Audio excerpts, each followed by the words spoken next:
Hello दोस्तों, मैं प्रवीण वर्मा आप सभी का एग्ज़ाम ट्यूटर पर स्वागत करता हूँ। दोस्तों, हम मैथ्स पढ़ रहे हैं और मैथ्स में हमारा जो टॉपिक चल रहा है वो जियोमेट्री है। जियोमेट्री में दोस्तों हमारा जो टॉपिक चल रहा है वो है पैरेललोग्राम यानी समानांतर चतुर्भुज। दोस्तों, हमने इसकी प्रॉपर्टी पढ़ चुकी है, कल कुछ क्वेश्चन भी किए थे। आज हम आगे कुछ क्वेश्चन करते हैं, देखते हैं क्या है। ठीक है, क्या है हमारा टॉपिक?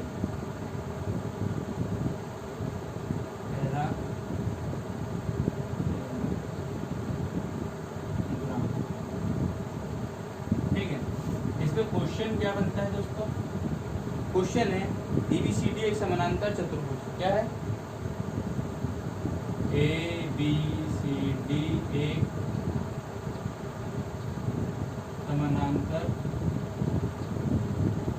चतुर्भुज है जिसमें AC और BD विकर्ण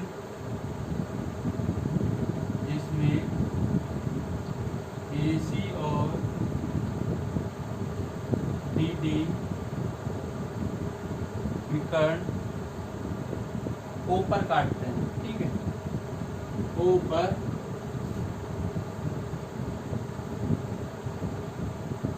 काटते हैं। फिर आगे दोस्तों, आगे है यदि E, F, G और H क्रमशः, यदि E, F, G और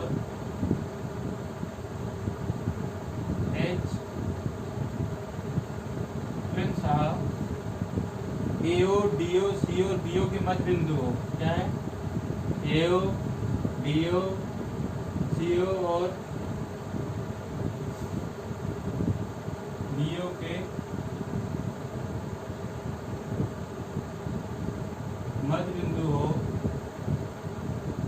तो चतुर्भुज, तो क्या बोला है? चतुर्भुज EFGH का परिमाप का जो अनुपात है वो किस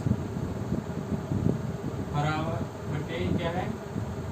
ABCD, चतुर्भुज ABCD का परिमाप क्या हो। देखो, सबसे पहले हम बनाते हैं समानांतर चतुर्भुज। जो बोला है समानांतर चतुर्भुज हमने बना लिया।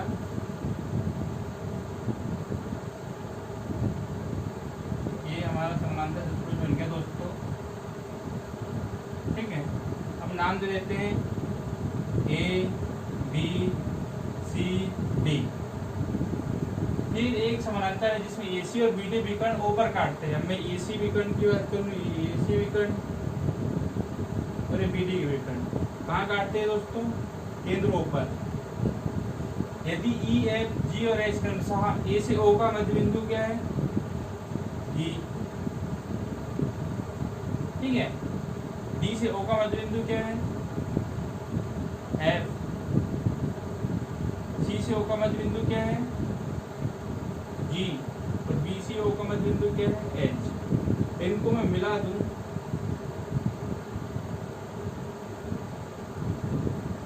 ठीक है, तो यहाँ भी एक चतुर्भुज बन गया।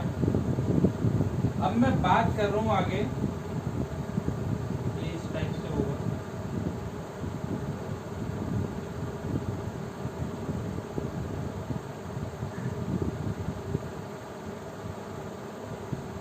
ठीक है, यहाँ पे अब मैं बोलता हूँ, क्या बोल रहा हूँ कि OA का मध्य बिंदु E है और OB का मध्य बिंदु H है।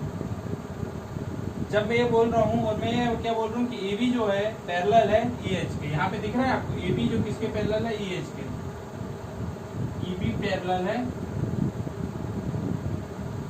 पहले तो हम लिख लेते हैं OA का मध्य बिंदु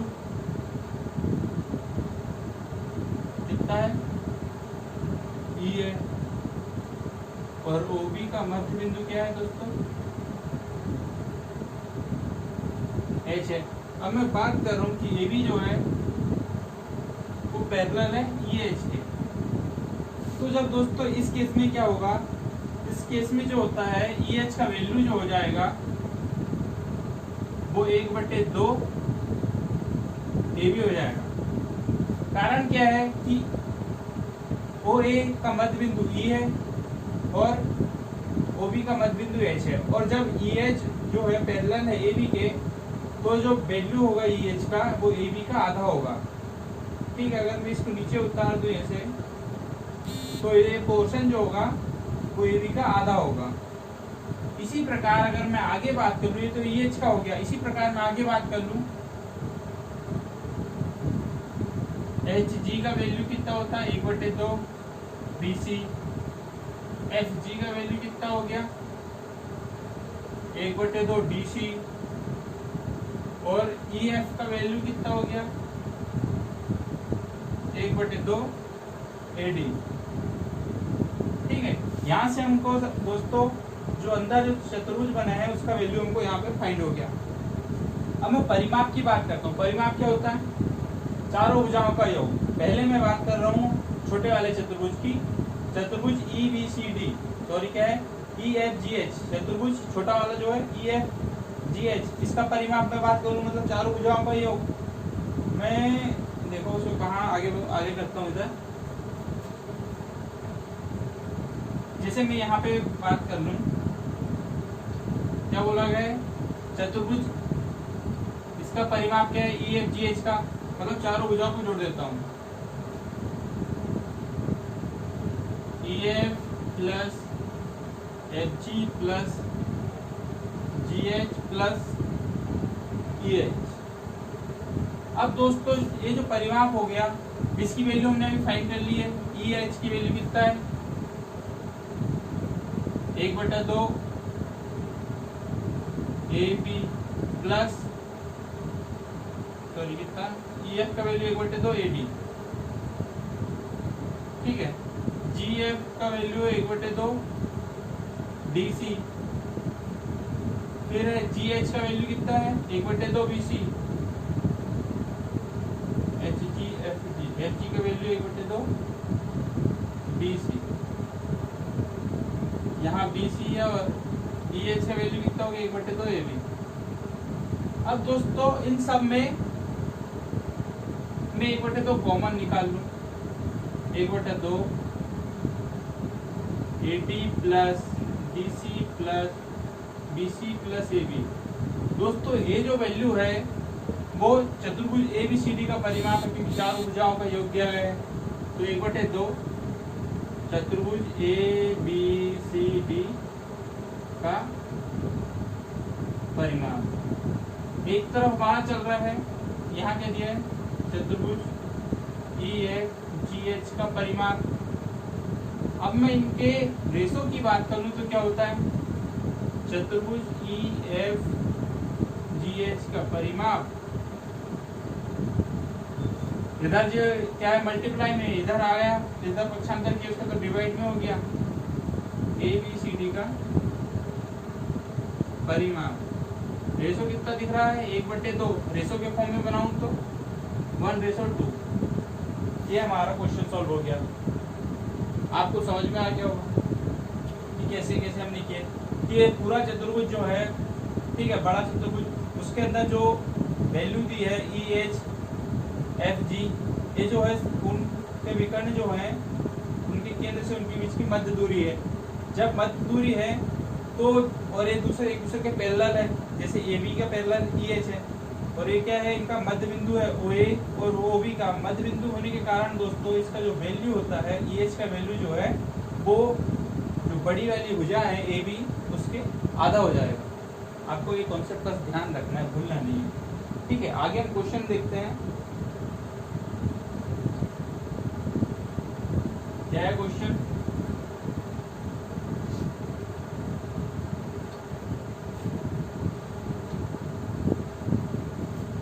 क्वेश्चन है कि एक समानांतर चतुर्भुज एबीसीडी की एक भुजा, एक समानांतर चतुर्भुज है, एक समानांतर चतुर्भुज एबीसीडी की एक भुजा AB बराबर 24 तथा दूसरी भुजा AD बराबर 16 है। एक भुजा AB बराबर 24 सेंटीमीटर तथा AD बराबर 16 सेंटीमीटर है। ठीक है, भुजाओं की बात कर रहे हैं। भुजाओं AB और DC की दूरी कितनी है? भुजाओं AB तथा DC की दूरी 10 सेंटीमीटर है। तो AD और BC भुजाओं की बीच की दूरी क्या होगी? तो AD तथा BC भुजाओं के बीच की दूरी क्या होगी? देखो पहले हम बना लेते हैं समानांतर चतुर्भुज। ये अपना समानांतर चतुर्भुज यहाँ पे हम बना लेते। ठीक है, समानांतर चतुर्भुज नाम दे लेते हैं A B C D। ठीक है, सॉरी इस तरह से नाम दे देते हैं A B C D। अब देखो क्या बोल रहे हैं। AB भुजा कितनी है दोस्तों? 24 और AD भुजा कितनी है? 16। हमने बोला था समानांतर चतुर्भुज में सम्मुख भुजाएं जो होती है वो बराबर होती है। तो AB के सम्मुख है BC, मतलब AB होगी हमारी 24 और AD के सम्मुख है BC, AB कितनी होगी हमारी? 16। अब मैं क्या करता हूँ, ये तो अगर मैं इसको यहाँ पे एक लंब डालूं A से BC पे और B से यहाँ पे, तो दोस्तों ये इसकी दूरी हो जाएगी सीधी। ये जो है ये दूरी नहीं है, AD कोई दूरी नहीं है, ये तो एक तिर्यक रेखा है, मतलब दूरी सीधा मेजरमेंट होता है। तो ये दूरी अपन यहाँ से इसकी दूरी फाइंड कर लेते हैं। तो ये दूरी कितनी होगी दोस्तों? ये जो है ये 10 है। ठीक है, ये जो ऊंचाई दी है ये 10 है। मैं इसको नाम दे दूँ चलो। ठीक है, अब मैं बोलूं कि चतुर्भुज ABCD का एरिया क्या होगा? एरिया क्या होता है दोस्तों? एरिया होता है दोस्तों बेस इंटू हाइट। बेस कितना है दोस्तों अपना यहाँ पे? 24 है। और दोस्तों हाइट अभी दी है, कितनी दी है? दोनों के बीच की दूरी AB और DC के बीच की दूरी दी है दोस्तों 10, तो उसका हाइट हो गया, मतलब टोटल एरिया हो गया 240। ठीक है, सेंटीमीटर स्क्वायर। अब मैं बात कर लूं कि ये वाला AB और ये जो BC है उसके बीच की दूरी कितनी होगी? अब दोस्तों दूरी की बात करूं मैं, तो दूरी यहाँ पे ये जो बना है देखो हमारा ऐसा है। ठीक है, जो रेखाएं हैं वो तिरछी है। अगर मैं उस रेखा को सीधा करूं और फिर उसके बीच की दूरी की बात कर लूं इस टाइप से, तो जो दोनों की बीच की दूरी होगी AD तथा BC भुजाओं के बीच की दूरी कितनी बोल दूं मैं? x है। तो दूरी तो चलो x मिल गई, भुजा की लंबाई कितनी है? AD 16। तो मैं बात करता हूँ, मान लो ये जो ऐसा है x। ठीक है दोस्तों, तो मैं यहाँ बात कर रहा हूँ AD और BC भुजाओं की दूरी की। दोस्तों तो इनका जो एरिया होता है वो तो इक्वल ही होगा। ठीक है, तो एरिया इक्वल करता हूँ। पहला जो एरिया निकाले हैं अपन ने 240, वो कर लेता हूँ 24 गुणित 10। दूसरा मैं देख लेता हूँ, जब दूसरा साइड एंगल से देखूँ तो उसका एरिया होगा 16 गुणित x। त्रिभुज तो वही है, बस देखने का तरीका अलग है। पहले में अपन ने ये वाली भुजा लिए था और उसकी ये दूरी ली थी, दूसरे में अपन ने ये वाली भुजा ली और उसकी ये दूरी लिए। आएगा उतना ही एरिया दोनों से। तो यहाँ पे 240 बराबर 16 गुणित x। x का वैल्यू निकाल लेता हूँ 240 बटे 16। 16 से काटो, 16 से एक बार गया, 16 पंचे 80, 15 बार। मतलब दोस्तों इनकी जो बीच की दूरी है वो 15 सेंटीमीटर है। AD से BC की बीच की दूरी 15 सेंटीमीटर। ठीक है दोस्तों,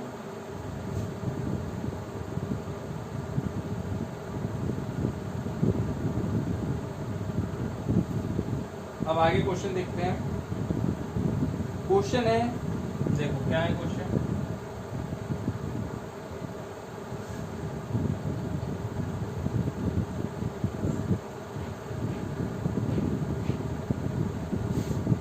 क्वेश्चन है, दिए गए चित्र में ABCD एक समानांतर चतुर्भुज है। क्या है?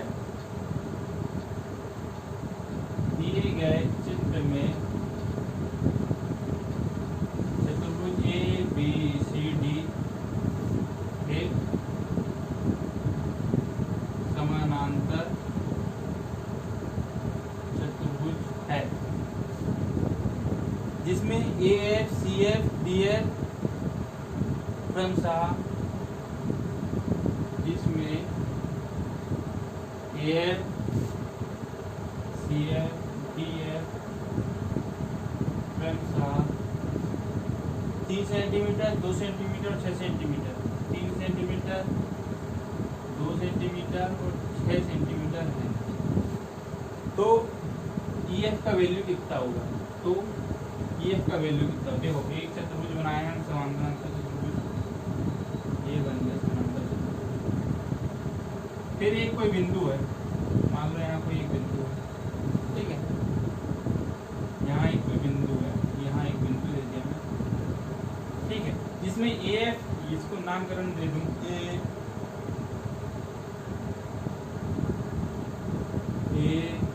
ABCD। A से इस बिंदु का नामकरण दे दूं तो इसका F, A से F, B से F, और इसको मैं आगे बढ़ा लूँ तो ये पॉइंट हो गया मेरा E। इस चित्र में दिया है और इस पॉइंट को मैं और आगे बढ़ाऊँ तो हो गया C। A से F का वैल्यू मेरे को कितना दिया है? 3, ठीक है। D से F का वैल्यू दिया है 6, C से F का वैल्यू दिया है मेरे को कितना दिया हमें? 2, और E से F का वैल्यू हमको फाइंड करना है, मतलब X। अब दोस्तों मैं इस चित्र को घुमाऊं, अब इस चित्र को तोड़ूं, तोड़ने के बाद देखो चित्र कैसा बनेगा। अब मैं इसको तोड़ूं, ये इस टाइप से गया ऊपर, ये गया नीचे, ये गया नीचे, ठीक है दोस्तों, ये तो आप समझ गए होंगे। अब मैं इसको नाम दे दूं D A F C D, ठीक है, समझ में आ गया। अब मैं बोलता हूँ कि यहाँ पे जो F है, यहाँ पे जो कोण बनेगा वो है शीर्षाभिमुख कोण, और शीर्षाभिमुख कोण का वैल्यू हमेशा इक्वल होगा, मतलब ये थीटा है तो ये भी थीटा होगा। ओके, अब ये दो रेखाएं जो है, ये जो दो रेखा दिख रही है तुमको, मान लो मैं यहाँ पे इस रेखा को बना दूं, मैं इसको X रेखा दे दूं और इसको Y रेखा दे दूं, और वहां से मैं देखूं ये वाली लाइन तिर्यक रेखा AC जो है X और Y को प्रतिच्छेद कर रही A और C पॉइंट पे। तो यहाँ पे जो वैल्यू बनेगी मेरी, जो एकांतर अंतः कोण बनेगा, ठीक है, उसकी बात कर रहा हूँ, तो वो क्या होगा यहाँ पे? अगर ये वैल्यू मेरा फाई है तो ये वैल्यू भी फाई होगा।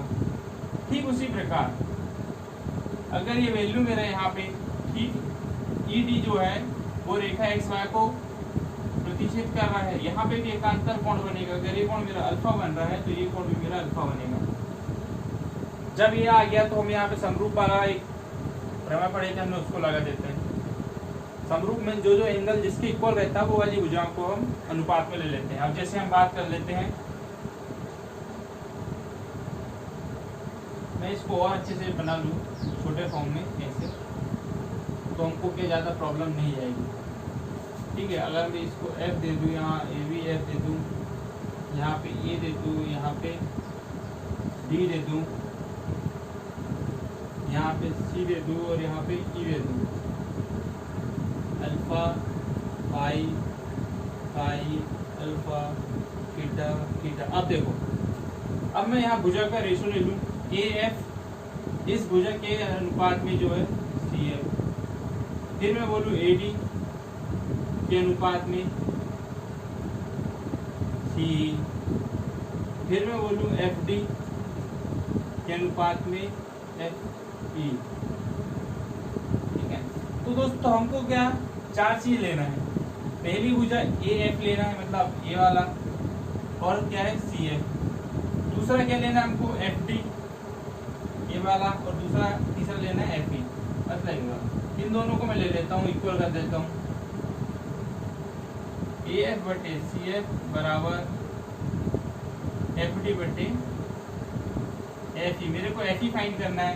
ए एफ का वैल्यू कितना दिया दोस्तों 3, सी एफ का वैल्यू कितना दिया 2, एफ डी 6 है और ई एफ एक्स है। 3 से काटो 2 बार तो एक्स का वैल्यू मतलब ई एफ का वैल्यू मेरे को मिल गया। यहाँ पे हमें कितना मिल गया दोस्तों ई एफ का वैल्यू हम यहाँ पे 4 सेंटीमीटर फाइंड कर लेते हैं। ये हमने डायरेक्ट भैया पहले चित्र बनाया, फिर उसके बाद उसको देखे, एंगल मिलाए, उसके बाद करें। दोस्तों सीधा सीधा सिंपल तरीका है, ये देख रहे हो आप कैसा बना, इस टाइप से बन रहा है 8 जैसे। एक एवरेज में बता रहा हूँ 8 जैसे बन रहा है। अगर मैं इसको मिला लूँ तो डब्ल्यू जैसे बन जाएगा ये। तो इसके इक्वल में इस भुजा को ले लो डिवाइड में, इस भुजा के डिवाइड में इस भुजा को ले लो, और इसके डिवाइड में इसको ले लो। सीधा सिंपल है। आपको अगर यहाँ ध्यान दे रहा है तो ऐसा दे दो, ठीक है। कोई ज़्यादा नहीं है कि इतना लंबा चौड़ा भैया कैलकुलेशन करो। मतलब जिस भुजा जो भुजा सीधी सीधी जा रही है उस भुजा के अनुपात में चलो। जो बीच का पॉइंट आ रहा है उस पॉइंट को लेके दोनों का अनुपात कर दो। जैसे ए एफ का अनुपात सी एफ कर दो, डी एफ का अनुपात एफ ई कर दो, बस हो गया। इतना लंबा ज़्यादा जाने का जरूरत ही नहीं था, वो तो आपको समझाने के लिए मैंने बताया कि कैसा क्या होगा प्रोसेस। ठीक है, बस यहाँ से सीधा सीधा जाएगा। ये वाली भुजा जा रही जो है उसके अनुपात में इस वाली भुजा के जो अनुपात उसको ले लो, मतलब ए एफ का अनुपात में एफ सी ले लूँ। इसी प्रकार डी एफ का अनुपात में एफ ई ले लूँ। एक लाइन जो लाइन है उन दोनों में अनुपात हो जाएगा, ये वाली जो लाइन है इन दोनों में अनुपात हो जाएगा। ठीक, आगे हम क्वेश्चन देखते हैं।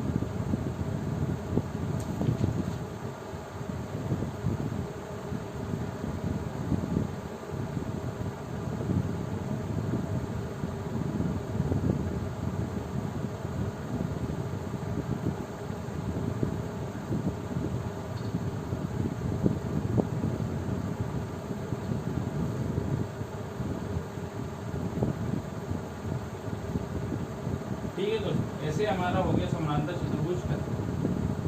अब हम आगे बात करते हैं काइट रूल की। एक रूल है काइट यानी पतंग वाला जो रूल है, काइट्स रूल। ठीक है, काइट्स का रूल क्या है अब देखते हैं। काइट्स का रूल मतलब जो चतुर्भुज दिखता है वो हमें कैसे दिखता है, पतंग के जैसे। पतंग मतलब कैसी रहती है पतंग, ये 2 भुजाएं ऐसी और 2 भुजाएं इस टाइप से रहती है, पता होगा आपको। फिर इस भुजा से हमने इस भुजा को जोड़ दिया, ये विकर्ण हो गया, और इस भुजा से इस भुजा को ये जोड़ दिया, विकर्ण हो गया। मैं इसका नाम कर देता हूँ ए बी सी डी। अब काइट नियम की कुछ प्रॉपर्टी होती है, ठीक है। जैसे क्या बोला है, अब मैं बोल दूँ काइट नियम में पहला क्या है, ए बी सी डी, ये क्या है काइट है, ठीक है। काइट जैसा दिख रहा है तो A B C D kite है। दूसरा बोल दूं कि जो चारों एंगल है, angle A, angle B, angle C, angle D, इनका योग क्या होगा, टोटल सम। टोटल सम क्या होगा एंगल का, कितना हो गया 360 डिग्री। चारों कोणों का एक 360 डिग्री होगा। आगे मैं बात करता हूँ क्या कि ये जो छोटी भुजाएं होती है वो दोनों इक्वल होती है आपस में। AD बराबर होगा AB के, तो छोटी भुजाएं होंगी जो एक दूसरे से सटी हुई होती है वो इक्वल होती है। क्या हो गया तीसरा, AD इक्वल टू AB। चौथा पॉइंट जो है, जो बड़ी भुजाएं होती है वो दोनों आपस में इक्वल होगी, CD बराबर BC। ये पॉइंट आपको ध्यान रखना है। अगला पॉइंट हम बात करते हैं क्या है कि ABD जो है समद्विबाहु त्रिभुज है। समद्विबाहु इसलिए क्योंकि 2 भुजाएं इक्वल है। जब 2 भुजाएं इक्वल है तो उन दोनों के एंगल भी इक्वल होंगे, तो एंगल D इक्वल टू, यहाँ लिख लेता हूँ पहले, त्रिभुज ABD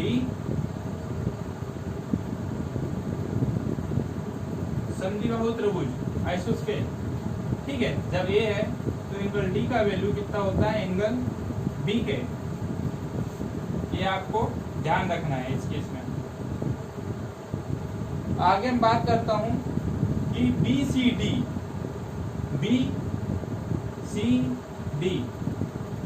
ठीक है।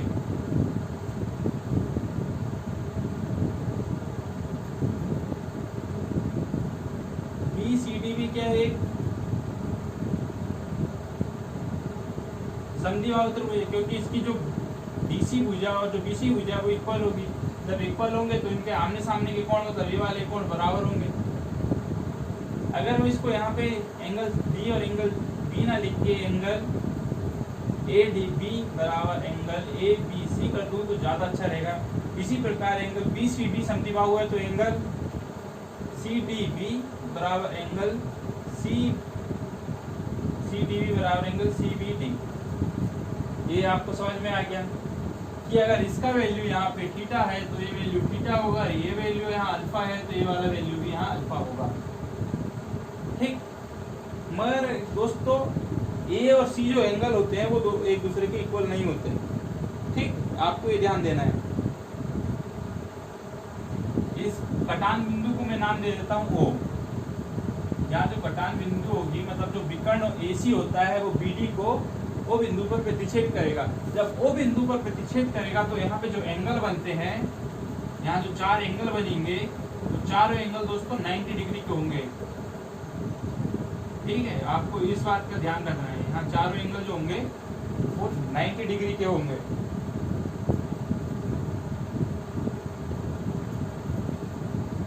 और दोस्तों जो यहाँ पे एंगल बनेगा ओ ए डी और एंगल ओ बी डी, मतलब जो एंगल होता है जो एसी विकर्ण होता है वो एंगल ए को दो बराबर भागों में डिवाइड करता है। मतलब ये वैल्यू अगर मैं मान लूँ यहाँ पे क्या है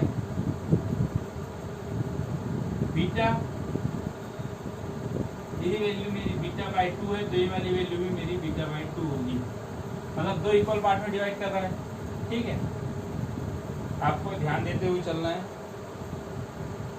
और इसी प्रकार यहाँ पे अगर मैं बात करूँ ये वैल्यू मेरी गामा बाई 2 है तो ये वाली जो वैल्यू होगी मेरी वो भी गामा बाई 2 होगी।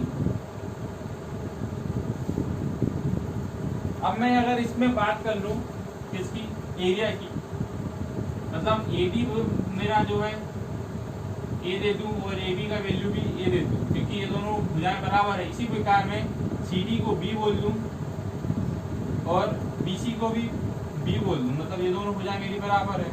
तो इस केस में अगर मेरे को एरिया निकालना है, एरिया निकालना है मतलब ए सी को मैं क्या बोल दूँ, विकर्ण ए सी,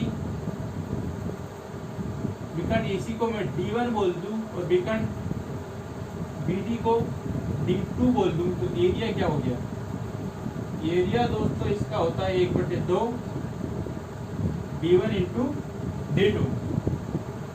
और अगर यहीं पे मैं परिमाप बोल दूं तो परिमाप क्या होगा दोस्तों इसका, a plus b plus b plus a, मतलब चारों भुजाओं का योग, तो 2a प्लस b इसका परिमाप हो गया और ये एरिया हो गया। ये काइट्स रूल है। अगर कोई क्वेश्चन इस प्रकार से पूछा जाता है कि दो परस्पर भुजाएं बराबर हो दोनों साइड पे तो कैसे उसको सॉल्व होगा, क्या एंगल होंगे वो निकालना है, कि एरिया फाइंड होगा, क्या परिमाप निकलेगा, ये काइट्स रूल से हम निकाल सकते हैं, ठीक है।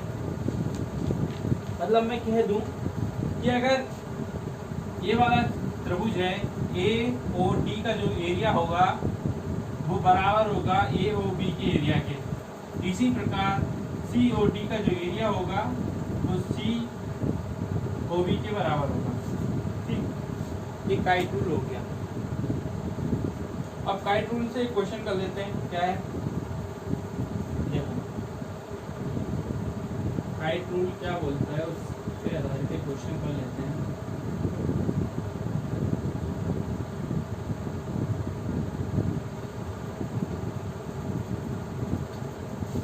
काइट रूल में बोला है कि यदि किसी चतुर्भुज में, क्या है क्वेश्चन, यदि किसी चतुर्भुज में ए बी बराबर 10 सेंटीमीटर तथा बी सी बराबर 17 सेंटीमीटर हो तो ए बी बराबर 10 सेंटीमीटर तथा बी सी बराबर 17 सेंटीमीटर हो तो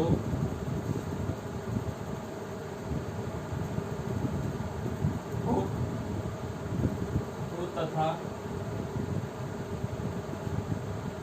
दोनों विकर्ण एक दूसरे को बिंदु ई पर काटते हैं तथा दोनों विकर्ण एक दूसरे को बिंदु ई पर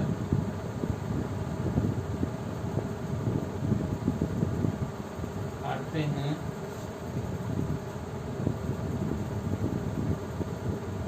तथा और क्या दिया हो, और ए ई बराबर 6 सेंटीमीटर, ए ई बराबर 6 सेंटीमीटर, ई सी बराबर कितना दिया दोस्तों 15 सेंटीमीटर, बी ई बराबर दोस्तों कितना दिया है 8 सेंटीमीटर हो तो एरिया क्या होगा। तो उसके यहाँ एरिया निकालना, ठीक है। देखो पहले हम बना लेते हैं एक काइट रूल्स के हिसाब से काइट बना लेते हैं। ये काइट हमने ऐसे बनाया,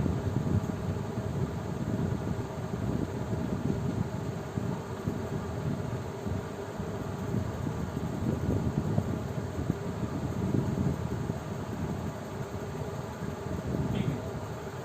मैं अब नाम दे देता हूँ इसका A B C D. A B बोला है 10, बी सी बोला है 17। और अगर मैं एरिया के साथ बोलूँ परिमाप भी फाइंड करो तो चलो परिमाप यहाँ फाइंड कर लेते हैं, ठीक। अब दोस्तों ए बी मेरा 10 है, मैंने क्या बोला था कि ये दोनों भुजाएं आपस में बराबर होती है। ए बी बराबर 10 है तो ए डी बराबर भी 10 होगा।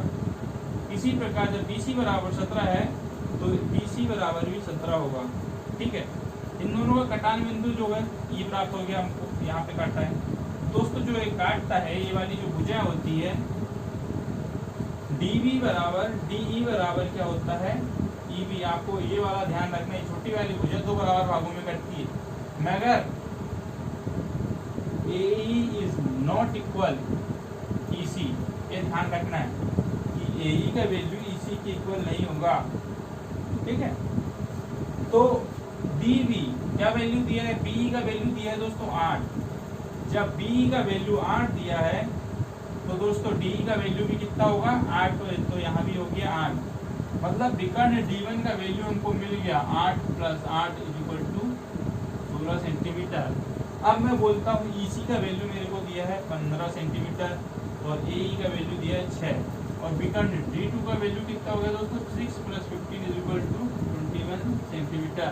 अब मैं यहाँ एरिया की बात कर लूँ इसके, तो एरिया क्या हो गया दोस्तों मेरा यहाँ पे एरिया हो गया 1/2 D1 × D2। 1/2 D1 दोस्तों कितना है 16, D2 है 21। 8 से 2 से काटो 16 को 8 बार, 8 का गुणा 21 पे होता है, 8 × 1 = 8 और 8 दूनी 16, 168 सेंटीमीटर स्क्वायर। अब मैं एरिया की बात हो गया मेरा। अब मैं परिमाप की बात करूँ दोस्तों, तो परिमाप बोला है चारों भुजाओं का योग, तो जिसमें से दो आमने सामने की भुजा बराबर होती है तो कॉमन निकल गया 2, फिर आमने सामने की भुजाओं का योग तो कितना हो गया 2, कितना हो गया 16 + 21। तो दोस्तों इनका योग कितना हो गया 16 + 21 = 37, 2 कितना हो गया दोस्तों 74 सेंटीमीटर। बस ये आपका परिमाप निकल गया और इससे आपने एरिया फाइंड कर लिया। इजी क्वेश्चन है, कोई प्रॉब्लम नहीं होगी, सीधे सीधे क्वेश्चन आ जाएंगे, ठीक है। आपको बस कॉन्सेप्ट फॉलो करना है, क्या हुआ है कैसे होगा आप आगे बढ़ते चले जाओगे, ठीक।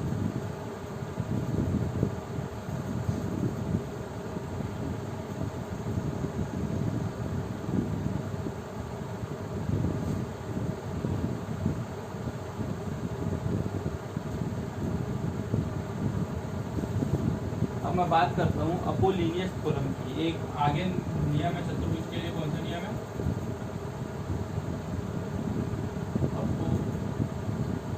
Apollonius theorem. दोस्तों इस थ्योरम में हम बात करते हैं, इस थ्योरम में हमने बात कर ली चतुर्भुज बनाया, ठीक है। एक हमने समानांतर चतुर्भुज बनाया, उससे हमने इसको दो भागों में काटा। इस पॉइंट को मैंने नाम दे दिया दोस्तों O, ठीक है। A B C D। मैं बोलता हूँ कि AB पैरेलल है DC के, मतलब AB बराबर हो गया DC। इसी प्रकार मैं बोलता हूँ कि AD पैरेलल है BC के, तो AD बराबर हो गया BC। बट दोस्तों यहाँ पे क्या होता है कि जो अपोलिनियस थ्योरम होता है उसमें जो कटान बिंदु होता है वो जो विकर्ण एक दूसरे को O पे काटते हैं, तो इस केस में जो होता है दोस्तों ये दोनों इक्वल हो जाएंगे, मतलब ये O का वैल्यू जो होता है OC के बराबर होगा, इसी प्रकार OD का वैल्यू जो है OB के बराबर होगा, ठीक है। अब मैंने बोला था समानांतर चतुर्भुज में कि विकर्णों का योग जो होता है, विकर्णों के वर्गों का योग जो होता है उसकी भुजाओं के वर्गों के योग के बराबर होता है। मान लूँ मैं इसको क्या दे दूँ दोस्तों, देखो AC, अब मैं इसको पूरा करता हूँ। AC का स्क्वायर विकर्णों का योग प्लस BD का स्क्वायर बराबर AB square plus BC square plus CD square plus AD का स्क्वायर हो गए चारों भुजाओं का योग विकर्णों के वर्गों के योग के बराबर। अब दोस्तों मैं यहाँ पे क्या बोलता हूँ, मैंने ये बोला हूँ कि AB जो है DC के बराबर है, ठीक है। तो DC का जो CD का वैल्यू में अगर AB काउंट कर लूँ, इसी प्रकार AD का वैल्यू में BC काउंट कर लूँ, तो क्या हो जाएगा मेरा दोस्तों 2, मतलब 2 हो गया 2AB square plus 2BC square plus BC का स्क्वायर, तो AC स्क्वायर प्लस BD का स्क्वायर, ठीक है। अब मैं क्या बात कर रहा हूँ दोस्तों कि जो AC है वो किससे मिलके बना है? AC मेरा जो है 2A, AC जो है मेरा दोस्तों यहाँ पे बात कर लूँ, AC जो है किससे मिलके बना है? AC का वैल्यू मेरा कितना है 2OA, मतलब OA प्लस OC बराबर OA है, तो क्या हो गया 2A। इसी प्रकार मेरा BD किससे बन के बना है 2OD। यहाँ वैल्यू पुट कर लेता हूँ, 2OA का स्क्वायर प्लस 2OD का स्क्वायर बराबर 2AB स्क्वायर प्लस BC का स्क्वायर, ठीक है।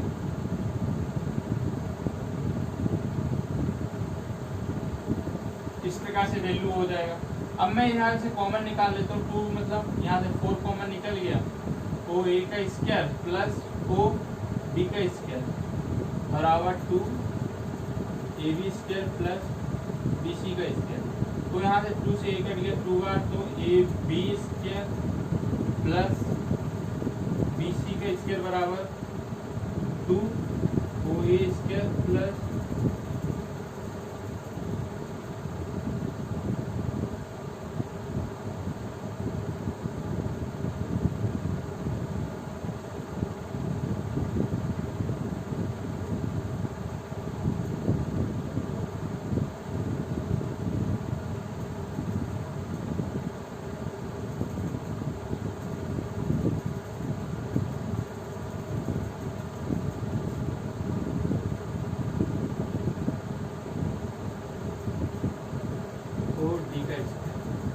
ठीक है दोस्तों। तो ये तो हमारा कॉन्सेप्ट निकल गया। अब मैं इसको क्या करता हूँ, इसको थोड़ा सा OD को मैं कर लेता हूँ, OD बराबर OB होता है, पता है ना आपको, तो मैं इसको चेंज कर देता हूँ। तो AB square plus BC square बराबर 2OA स्क्वायर प्लस OB का स्क्वायर। अब तो सिंपल सा फंडा है, मान लो कोई त्रिभुज दे दिया, कोई त्रिभुज दे दिया जाए इस टाइप से, ठीक है, उसमें A वाला वैल्यू दी जाए, A वाली वैल्यू दी जाए, और कोई ये वाला वैल्यू दी जाए और ये वैल्यू बोला है कि ओ से बी फाइंड करना है, तो दोस्तों आपको ये इतना पोर्शन लेना है, मात्र ये वाला पोर्शन। तो पहले इस भुजाओं के वर्गों को जोड़ो, फिर इस भुजाओं के वर्गों को जोड़ो, फिर क्या करना है, इक्वल करके 2 इंटू ये वाली जो भुजा है उसका वर्ग प्लस ये जो भुजा होती है उसका वर्ग। मतलब इस भुजा को भी, पूरी भुजा को इसका आधा ले लो, इस पूरी भुजा को भी आधा ले लो। इस प्रकार से ओप्लिनियस थ्योरम आ जाएगा। ठीक है,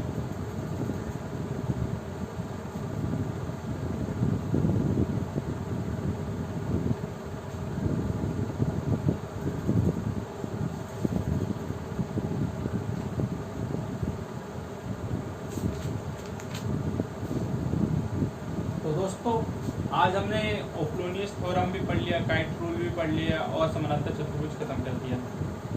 दोस्तों देखते हैं कल हमारा टॉपिक जो कुछ पीछे रह चुका है हम उसको भी देख लेंगे। जैसे त्रिभुज के कुछ क्वेश्चन थे, समकोण त्रिभुज के कुछ क्वेश्चन छूटे हुए हैं, एक्स्ट्रा क्वेश्चन, कल हम उसको फाइंड देखेंगे।